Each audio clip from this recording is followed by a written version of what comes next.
Olá, alunos do 8º ano, eu sou a professora Jaqueline, essa é a nossa aula de língua portuguesa. Na aula de hoje, vamos ler um artigo de opinião, localizar informações explícitas no texto e inferir uma informação implícita, ou seja, aquela que está um pouquinho escondida, e vamos produzir um texto. Para início de conversa, analise a imagem acima. Vejam, temos uma professora falando, 2 alunos olhando para o celular da colega e a coleguinha ali mexendo no celular. O que a menina do centro da imagem está fazendo é correto? O que você acha? Então, muitas vezes, o que acaba acontecendo? As pessoas usam o celular no lugar que não é para usar, como, por exemplo, na sala de aula, na hora que a professora está falando. Não é para usar celular, porque você se dispersa, você não presta atenção na professora, e aí, não prestando atenção, você não sabe o que é para fazer, você não entende a matéria. Tudo tem hora nessa vida, inclusive para usar o celular.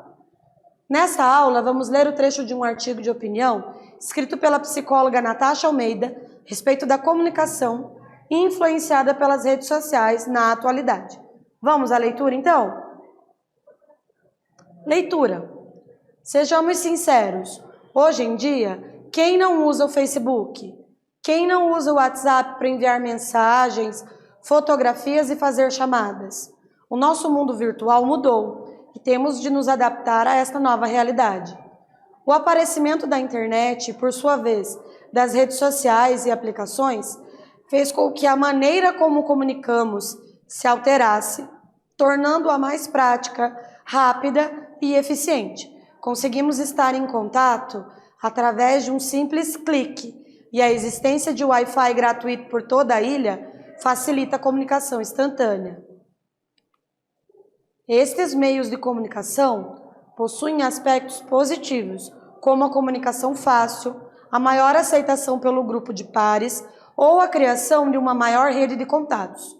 No entanto, também acarreta consequências negativas se for usado de forma descontrolada ou abusiva. Percebam que ela traz para nós argumentos positivos e também argumentos negativos.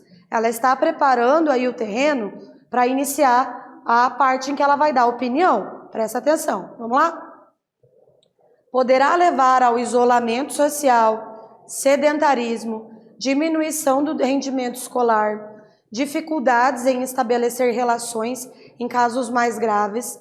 Quando está instalada a dependência da internet, poderá surgir a sintomatologia ansiosa ou depressiva. O que ela quer dizer? Que pode aparecer sintomas tanto de depressão quanto de ansiedade, quando você usa muito as redes sociais. As redes sociais podem e devem ser utilizadas como uma ferramenta de comunicação, mas existe algo que a internet não pode proporcionar: a interação e o ambiente social, sendo que a permissão do seu uso excessivo leva à banalização da interação social e à superficialidade das relações interpessoais. O que ela está dizendo aqui? Que a gente se relaciona com muita gente ao mesmo tempo, mas na verdade não se relaciona profundamente com ninguém. Então, acabam se banalizando as relações. É isso que ela está dizendo aqui no texto. Vivemos na era da tecnologia. A procura pelas redes sociais e formas mais rápidas e modernas de comunicar com amigos é natural e não deve ser encarado como um problema social dessa geração. Então, utilizar as redes sociais, de acordo com a autora, é natural, porque as redes sociais elas vieram para aproximar as pessoas, para fazer a gente conseguir se comunicar melhor. Ela disse aqui, inclusive, que a gente não precisa encarar isso como um problema social. Devemos ter atenção que em todo excesso há um mal. Percebam que, inclusive, se você beber água demais, pode te fazer mal. Então, até a água em excesso faz mal. Imagina outras coisas. Por exemplo, se você comer muito açúcar, muito sal, se você ficar muito acordado, ou se você ficar muito dormindo, se você demorar demais no banho, ou se você não tomar banho, vejam, tudo que for demais, tudo que for em excesso é prejudicial. Do mesmo jeito, as redes sociais. Percebam que ela apela aqui para um argumento de que tudo que é demais é ruim. Esse argumento já é conhecido socialmente, então ele não precisa ser comprovado. Ela apela para um argumento de algo que já é conhecido. Devemos ter a atenção em que todo excesso é um mal. Se for usado de forma moderada e não abusiva, não traz consequências negativas, nem para o desenvolvimento do jovem, nem para a imagem que o jovem passa de si. Só que, percebam que ela impôs uma condição. Ela disse, se for usado de forma moderada e não abusiva. O que isso quer dizer? Que, ao contrário, se for usado de modo abusivo, o que pode causar? Pode trazer um mal para o desenvolvimento do jovem, da criança e do adolescente. É isso que ela está dizendo aqui no texto. Então, o que está implícito quando ela diz se for usado de maneira moderada? Está querendo dizer que se for usado de maneira excessiva, é ruim. Então, isso ali está dito no texto. Está dito que se for usado de maneira moderada, é bom. O que não está dito, mas a gente consegue entender? Que se não usar de maneira moderada, é ruim. Ok? Você precisa ter essa esperteza de visualizar que quando ela diz uma coisa, esse argumento é o contrário de uma outra coisa. Nesse caso, o que era o contrário que estava ali? Se usar moderado é ok, quer dizer que se usar excessivo não é ok, não é legal. Tá bom? Para saber mais, vamos prestar atenção nos operadores argumentativos destacados nesse argumento. Estes meios de comunicação possuem aspectos positivos. Então, ela trouxe uma informação positiva. Só que aí ela introduz um operador argumentativo e diz, no entanto, percebam, ela estava indo para um lado, dizendo, é positivo. Só que aí ela usou uma palavrinha que mudou o texto de lado. Estava indo para lá, no lado do positivo, e aí ela usa a palavrinha-chave que troca para o lado do negativo. Observem. No entanto, também acarrega consequências negativas se for usada de forma descontrolada ou abusiva. Então, era positiva e ela muda a chavinha e começa a dizer de algo que é negativo. De que maneira que ela fez essa mudança? Utilizou o operador argumentativo, no entanto. Então, a palavra no entanto, ela serve para mudar a direção do texto. Eu estava indo para um lado positivo e eu quero mudar para um aspecto negativo. Utilizou o no entanto. Do mesmo jeito que nós vamos ver agora. As redes sociais podem e devem ser utilizadas como uma ferramenta de comunicação. Mas, observe que o mas é irmão do no entanto. O no entanto e o mas significam absolutamente a mesma coisa. Mas existe algo que a internet não pode proporcionar. Interação e ambiente social. Então, trouxe um argumento positivo, a internet é boa, daí ela usa um operador argumentativo, mas aí ela muda para o argumento negativo, que é não pode proporcionar interação. Observaram? Então, eu tenho aspectos positivos e aspectos negativos de uma mesma coisa. E aí, o que eu faço? Para mudar, estava falando de aspectos negativos, para mudar para o positivo, eu utilizo mas e no entanto. Mas, professora, se ela quer falar de algo positivo, para que ela está trazendo aspectos negativos? Desculpa, se ela quer falar de aspectos negativos, para que ela está falando de aspectos positivos? No início, ela traz os aspectos positivos para compará-los com os aspectos negativos. Dependendo do assunto, os aspectos positivos são trazidos simplesmente para ser derrubado depois. Isso a gente vai aprendendo no decorrer da aula. Os operadores argumentativos são elementos linguísticos que servem para evidenciar o caráter argumentativo do texto. Os operadores podem desempenhar diferentes funções com seu uso adequado, como comparações, justificativas, exemplificações e outros. Por outro lado, seu mau uso pode confundir o sentido e enfraquecer a argumentação. Então, se você não sabe usar um operador argumentativo, precisa aprender, porque você pode vir a estragar ali o teu texto, utilizando um operador no lugar errado. Atividade de número 1. No primeiro parágrafo, a autora do texto parece estabelecer uma conversa com o leitor. Como que ela faz isso? Que efeito esse recurso produz no leitor? A gente vai voltar lá no início do texto e vamos observar.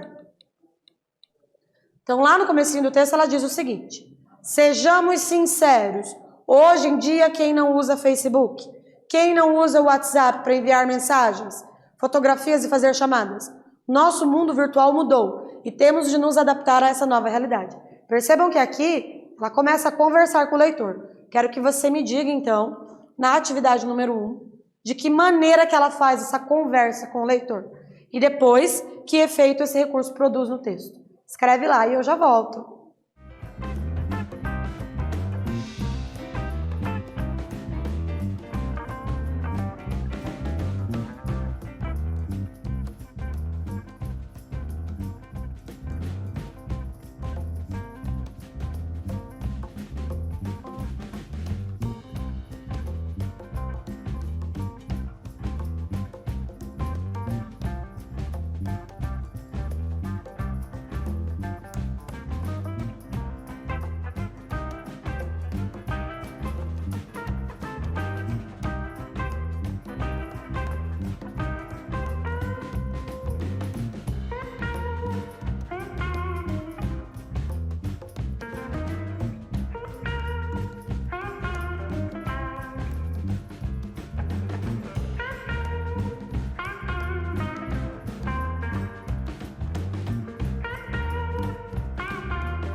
E aí, conseguiu responder? Na verdade, ela inicia fazendo perguntas para o leitor. Quando ela diz sejamos sinceros, não é bem uma pergunta. Ela está aproximando. Isso é um recurso que no dia a dia a gente usa para estabelecer um tipo de cumplicidade com a pessoa que a gente está conversando. Por exemplo, quando você está conversando com um amigo e diz, fala a verdade, você não acha tal coisa? Quando você fala isso com seu amigo, você não está dizendo de fato, fala a verdade. Você está estabelecendo ali uma relação de cumplicidade com a pessoa que você está conversando. Então, quando ela diz sejamos sinceros, ela estabelece uma relação de cumplicidade com o leitor, para que o leitor se aproxime dela, para que aquilo que ela vai falar depois consiga convencer melhor o leitor, tá? Então ela diz, faz uma pergunta, sejamos sinceros, hoje em dia quem não usa o Facebook, que efeito produz? Produz efeito de diálogo, chamando a atenção do leitor para o texto, trazendo ele para o texto, trazendo o leitor para o lado da autora. Para que ela faz isso? Para ficar mais fácil de te convencer. Esse é um recurso de convencimento. Não se engane. Quando alguém começa uma conversa com você com sejamos sinceros, fala a verdade para mim, ela tenta ali emparelhar o discurso dela com aquilo que ela acha que você vai responder. Quando ela faz isso, ela faz com que você esteja apto aqui a receber aquele argumento. Não estou dizendo que a autora fez isso para o mal, só estou dizendo para vocês que esse é um recurso de argumentação e que você precisa ficar vivo para prestar atenção nisso, tá?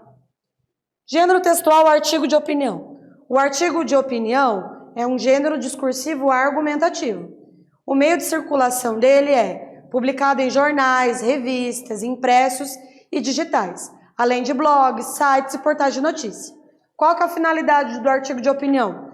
Convencer o leitor sobre determinada ideia, influenciar esse leitor ou mudar a opinião dele. Para isso, o leitor recorre a alguns argumentos. Os argumentos podem ser argumentos científicos, podem ser apelar para verdades estabelecidas, pode dar exemplos, né? Linguagem. Predomina a linguagem formal e os verbos e pronomes podem aparecer em primeira pessoa do singular, ok? Atividade de número 2. Copie do texto um argumento positivo sobre as redes sociais como meio de comunicação e um argumento negativo também. Faz isso lá no teu caderno, eu já volto.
Vamos avaliar, então, aspectos positivos. O aparecimento da internet, por sua vez, das redes sociais e aplicações, fez com que a maneira como comunicamos se alterasse, tornando-a mais prática, rápida e eficiente.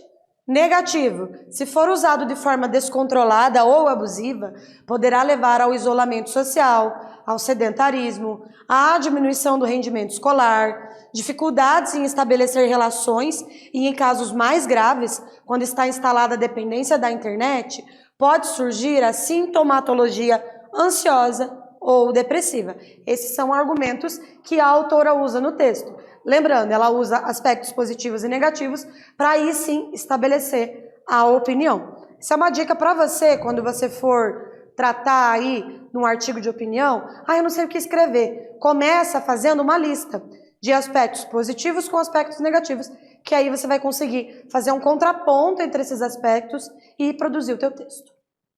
Atividade de mão na massa. Essa atividade aqui é uma proposta de produção de texto, ela vai estar lá na plataforma da Redação Paraná. Vai ser interessante você fazer essa proposta junto com o seu professor. Vamos avaliar? Você escreverá um texto argumentativo, dando sua opinião sobre as redes sociais como principal meio de interação social. Então, o que seria a rede social como principal meio de interação social? Porque antigamente, quando a gente não tinha rede social, como que a gente interagia socialmente? Nós tínhamos que ir aos lugares, entrar em contato com pessoas, era assim que a gente interagia. Hoje, por meio da rede social, a gente consegue conhecer pessoas fora de um ambiente. A gente pode conhecer no ambiente online e interagir com essas pessoas do ambiente online. Só que será que a rede social pode ser a única fonte de interação? Então você vai usar a plataforma Redação Paraná. Vai acessar o link do Redação Paraná, vai escrever um parágrafo de introdução apresentando o seu tema. Ou seja, você pode trazer aspectos positivos e negativos, apresentar o tema, dizer como que está o uso das redes sociais nos dias de hoje, como que as pessoas vêm fazendo isso. Escreva outros 2 parágrafos apontando um ponto positivo e outro negativo sobre esse tipo de comunicação. Escreva um último parágrafo de conclusão com um argumento que defenda o seu ponto de vista. Então, lá na conclusão, você vai defender o teu ponto de vista a respeito do tema e convença o seu leitor de que ele faz sentido e deve ser considerado. Um artigo de opinião precisa fazer sentido. Então, não adianta você escrever lá, porque sim, porque eu quero. Isso não existe. Num artigo de opinião, você precisa defender as suas ideias, tá?